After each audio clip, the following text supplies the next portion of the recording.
Oke, halo, selamat pagi semuanya. Kembali lagi bersama saya, Mister Bagas.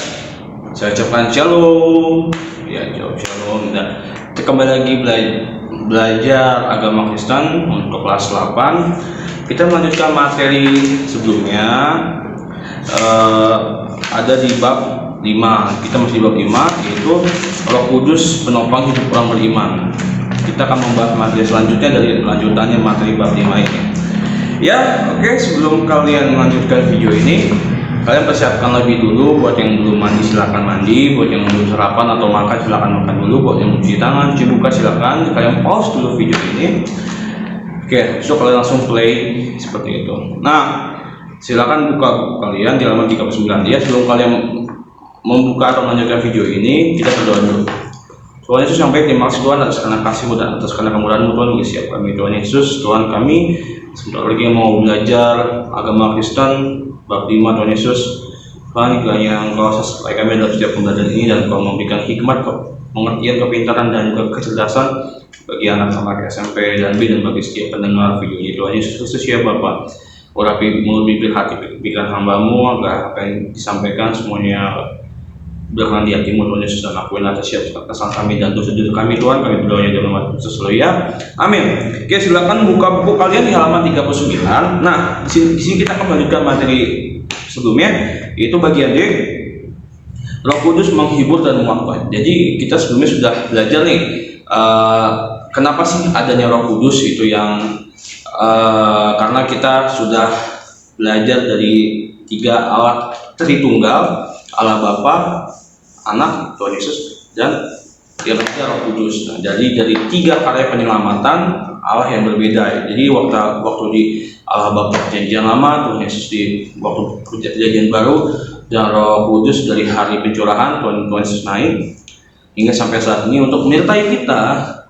Setiap orang percaya, setiap manusia itu tetap hidup menurut kehendak Tuhan. Kita diselamatkan, kita dihibur. Banyak sekali manfaat dan kegunaan Roh Kudus ini bagi kita semua sebagai penolong, apapun itu. Dan yang di sebelumnya pun kita sudah membahas di Yohanes 14 ayat 26, yaitu penghibur, yaitu Roh Kudus yang akan diutus oleh Bapa dalam namaku. Dialah yang akan mengajarkan segala sesuatu kepadamu dan akan mengingatkan kamu akan semua yang telah kukatakan kepadamu. Jadi kita nggak bisa nih menjalani kesehari-hari ini tanpa adanya Roh Kudus. Jadi kalau kita nggak ada Roh Kudus, ibarat kata nih, kita nih manusia, kita nggak ada pemimpinnya nih, kita nggak ada jalur, dan kita kagak ada arah kita mau kemana, dan kita itu arah untuk selanjutnya kita itu pengen jadi apa gitu.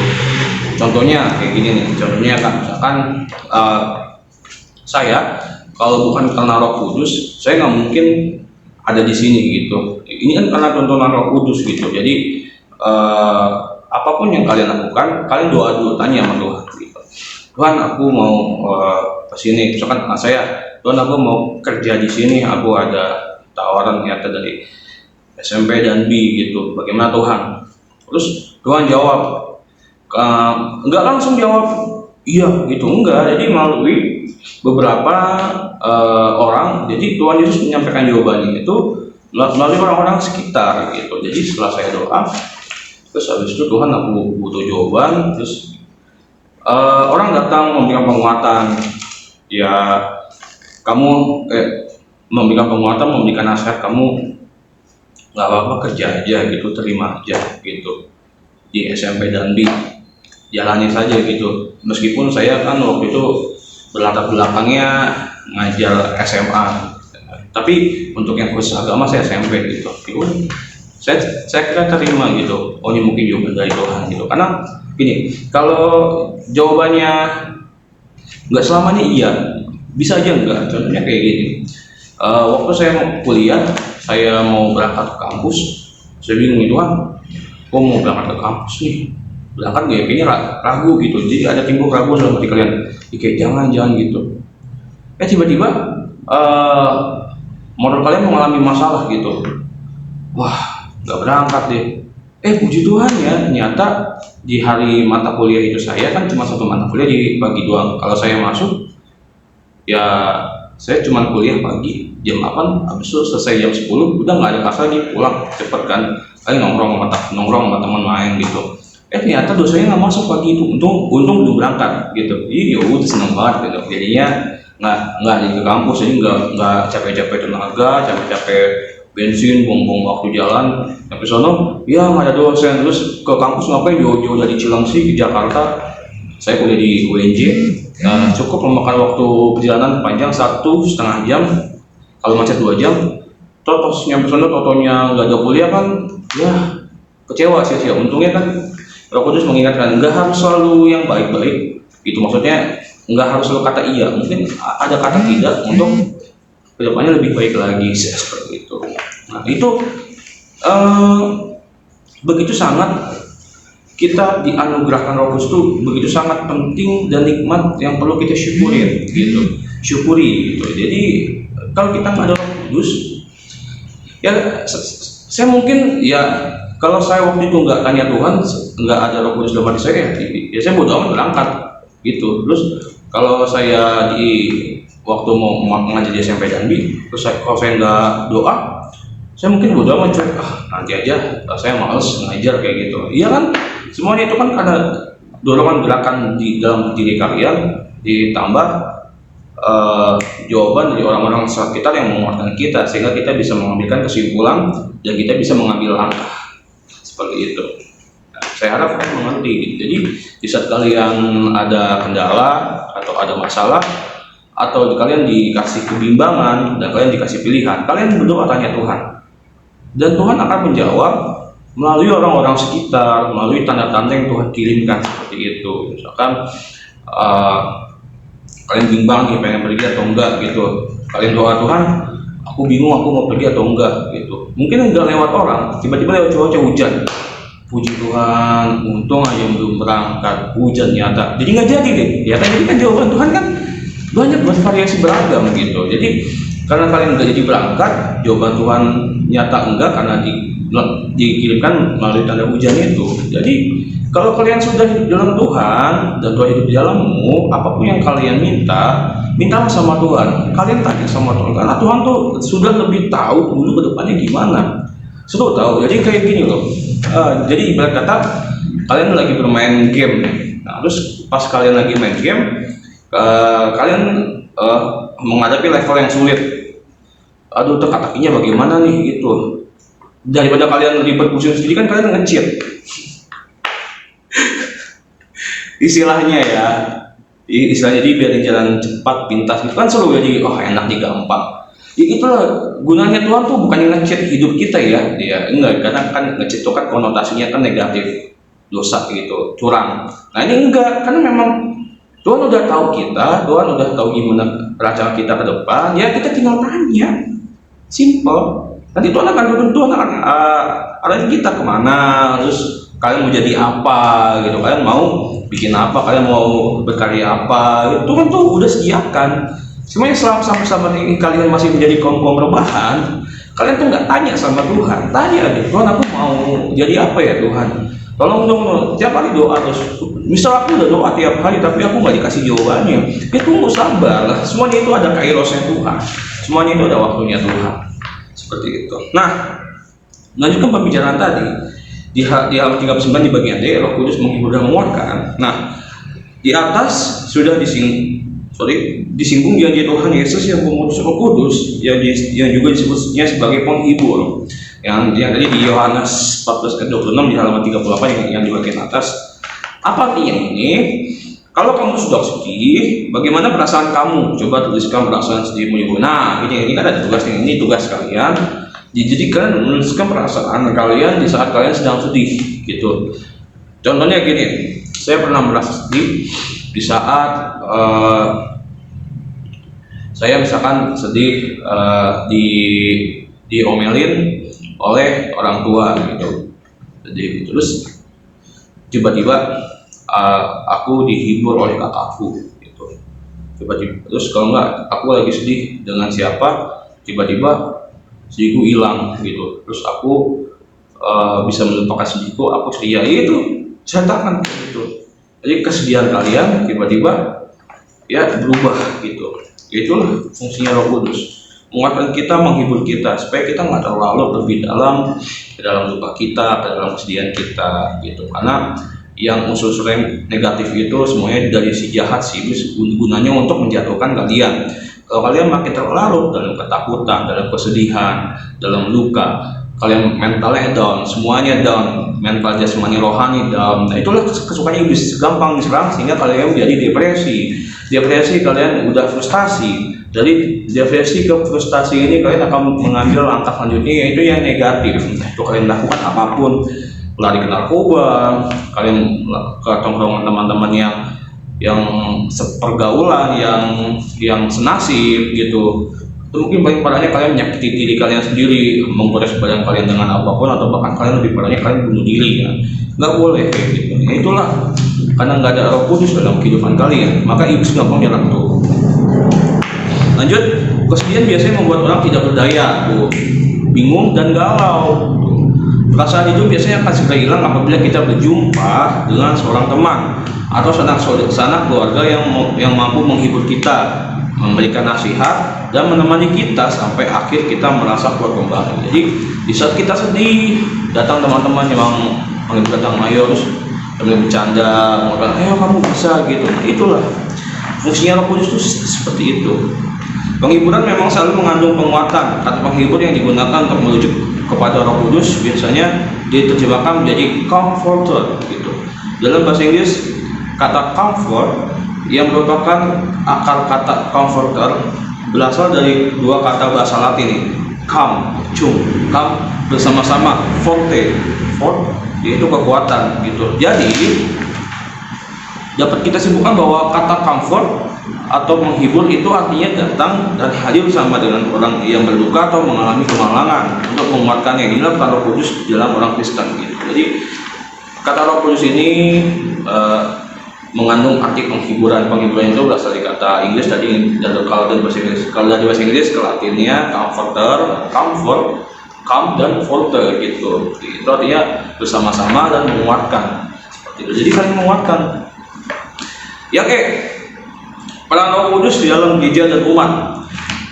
Dalam waktu sekitar 50 tahun terakhir ini, dunia menyaksikan pertumbuhan gereja yang sangat luar biasa. Ya, memang pertumbuhan gereja sekarang sudah besar gitu. Di Asia, Afrika, dan Amerika Latin, gereja-gereja baru bertumbuh di mana-mana gitu. Dan yang menarik ialah kebanyakan dari gereja itu adalah gereja-gereja Pentakosta. Dan kalian sudah membahas ini yang di halaman 36 ya. Kalau kamu berasal dari latar belakang gereja Pentakosta, ada gereja Pentakosta di Indonesia, gereja Pentakosta Pusat Surabaya, GBI, Betani, dan lain-lain. Itu 36. Nah, lanjut. Begitulah pengamatan yang ditemukan oleh Donald Miller, profesor bidang studi agama di University of Southern California College, yang meneliti di lebih dari 20 negara di 4 benua gitu. Kan benua kan kalian tahu, ada benua Amerika, benua Asia, benua Eropa, dan benua Australia gitu. Menurut Miller, gerakan gereja-gereja Pentakosta ini memberikan dampak positif bagi para anggota gerejanya gitu, khususnya mereka yang tadinya menghamburkan uangnya untuk memabukkan, kini mulai dapat menabung, dan hal itu membuat hidup mereka lebih baik dan sejahtera. Nah, jadi gini, peran antar perkumpulan gereja ini itu ada peran Roh Kudus gitu. Jadi positifnya adalah bahwa mereka yang tadinya hilang pengharapan, mereka hidupnya pura-pura, mabuk-mabukan gitu. Karena ada perannya Roh Kudus, mereka bertobat. Jadi mereka yang tadinya pura-pura mabuk-mabukan bertobat, jadi enggak melakukan lagi. Jadi uang yang tadinya buat mabuk mereka simpan, tabung gitu, dan mereka pergi ke gereja seperti itu. Jadi inilah fungsinya Roh Kudus. Karena orang-orang mabuk ini banyak yang bertobat, uangnya itu dia tidak habiskan begitu saja, jadi mereka tabung, dan mereka pun sadar hidup dalam keselamatan, jadi rajin ke gereja, membuat pertumbuhan gereja makin besar. Kan semakin banyak orang yang bertobat, semakin cepat Allah datang ke dunia ini, dan kita semakin terangkat ke surga. Makanya ayo cepat, semakin banyak orang bertobat, kita harus cepat-cepat menyongsong kedatangan Tuhan gitu, harus cepat-cepat Tuhan datang gitu. Jangan takut, karena memang gini loh, memang sudah seharusnya Tuhan datang gitu. Jadi Kita jangan khawatir, aduh Tuhan mau datang, gue belum ngapa-ngapain nih. Ya justru maksudnya ya karena Tuhan datang lah, kita harus bersyukur. Jadi memang sudah waktunya kita sudah habis dan kita sudah harus siap di rumah yang kekal di surga. Makanya mumpung sama kalian masih hidup diberikan kesempatan, kalian terus berbuat kebaikan, kalian terus mengikuti kehendaknya Tuhan. Semua ini tentu tidak bisa terlepas dari peran Roh Kudus yang sangat diutamakan di kalangan gereja-gereja ini. Nah, di sini kembali kita melihat bagaimana hidup yang dipimpin oleh Roh Kudus memberikan kekuatan dan semangat baru bagi orang percaya yang mengikuti Kristus. Nah, jadi peran Roh Kudus inilah yang memberikan semangat dan kekuatan gitu. Jadi orang-orang yang letih lesu, yang gampang harapan dan Roh Kudus diberikan semangat hidup, kekuatan yang baru gitu. Aku mau hidup dalam Kristus gitu. Dengan demikian mereka benar-benar dapat menempuh hidup yang baru bersama Kristus, hidup baru bersama Kristus dengan meninggalkan semua kebiasaan lama yang merugikan tubuh, kesehatan, bahkan juga kondisi keuangan. Jadi mereka tanggalkan semua dosa-dosa, kegiatan lama yang rusak, yang merugikan. Mereka hidup baru dipulihkan dan mereka pun hidup di dalam Kristus. Di kalangan gereja-gereja Pentakosta dan karismatik yang bertumbuh sebagai bentuk baru gerakan Pentakosta, terjadi gairah yang luar biasa. Wow, di dalam jadi karena adanya peran Roh Kudus, peran gereja-gereja Pentakosta itu ibadahnya itu lebih luar biasa kayak gitu. Nah, ini dibuktikan dari adanya lagu-lagu mereka yang melukiskan pembaruan hidup dan persekutuan yang erat antara orang percaya dengan Tuhan. Gitu, lagu-lagu dilihat dari lagu-lagunya yang selalu baru dan selalu menunjukkan bahwa lagu ini memiliki hubungan erat umat anak dengan Tuhannya, dengan Allah gitu.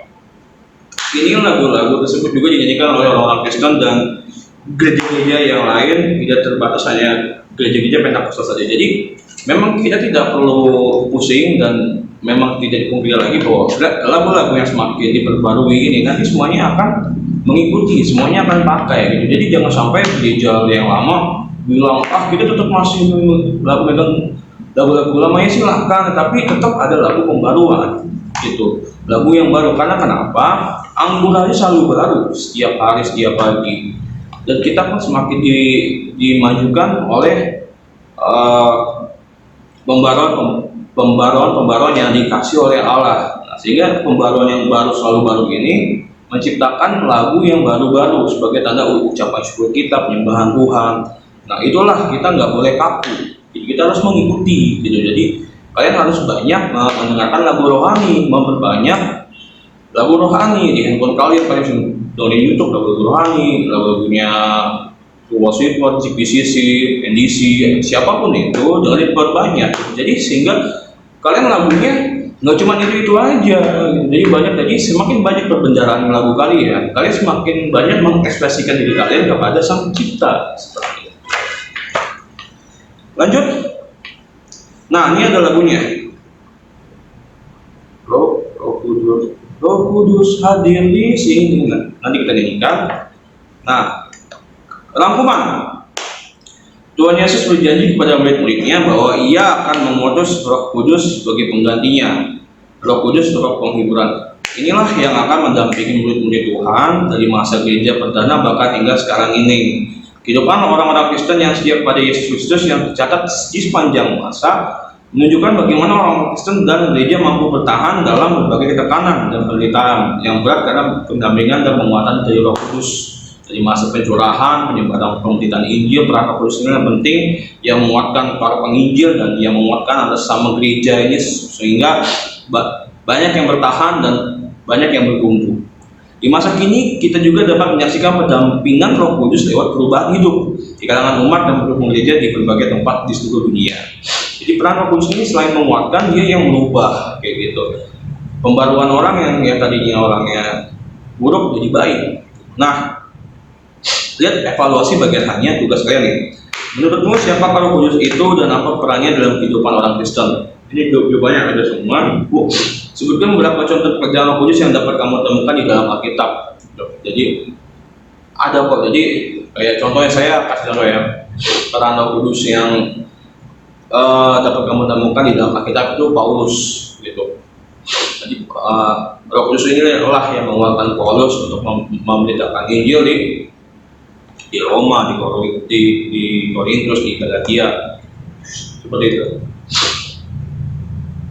Kalau kalian bingung, searching di Google aja, nggak apa-apa. Berikan pula contoh-contoh pekerjaan Roh Kudus dalam kehidupan hari-hari orang Kristen. Ya, yang paling dekat di sekitar kamu juga nggak apa-apa, tapi yang mau di kehidupan sehari-hari di internet. Tapi kalau bisa ya kalian tanya orang tua kalian. Maksudnya perubahan, maksudnya perbandingan orang tua kamu yang sebelum mengenal Roh Kudus atau dan sesudah, dari orang tua, dari kakak adik atau siapapun itu, kalian tanya. Lebih enak kalian tanya ke orang sekitar dibandingkan kalau kalian searching di Google gitu. Nomor 4, diskusikan bersama teman-temanmu bagaimana kamu dapat melihat Allah bekerja melalui Roh Kudusnya dalam kehidupan pribadi dan gereja. Ini gak usah didiskusikan. Jadi maksud pertanyaannya adalah seperti ini. Jadi bagaimana kamu dapat melihat Allah bekerja melalui Roh Kudusnya dalam kehidupan pribadimu dan gerejamu? Bahasa simpelnya adalah apa peran Roh Kudus dalam kehidupan kamu? Sudah adakah atau belum gitu? Kamu sudah mengalami perubahan belum? Selain di diri kamu dan di gereja kamu, seperti mungkin di gereja kamu tiap ininya semakin ada jemaat baru dan semakin berkembang, gereja makin diperluas dan lagunya, tata cara ibadahnya makin memuliakan nama Tuhan. Itu digambarkan, ya.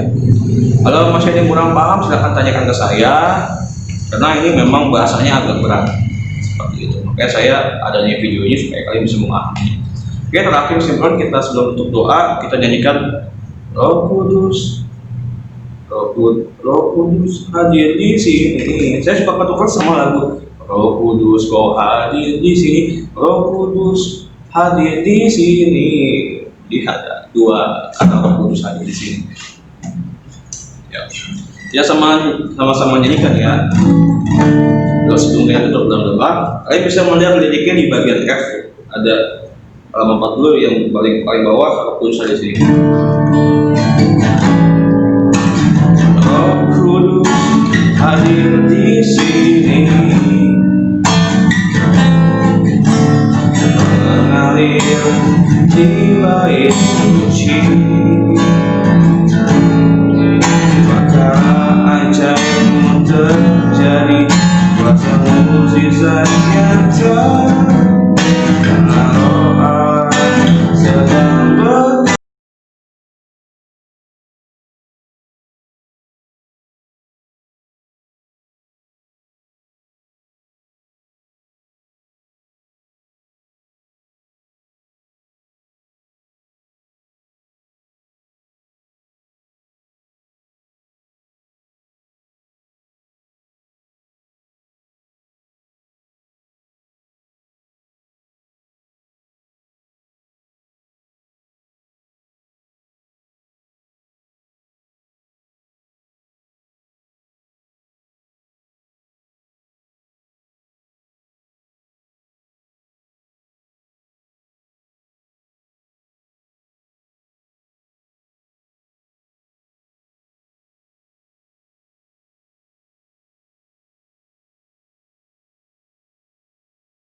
Turut bekerja yang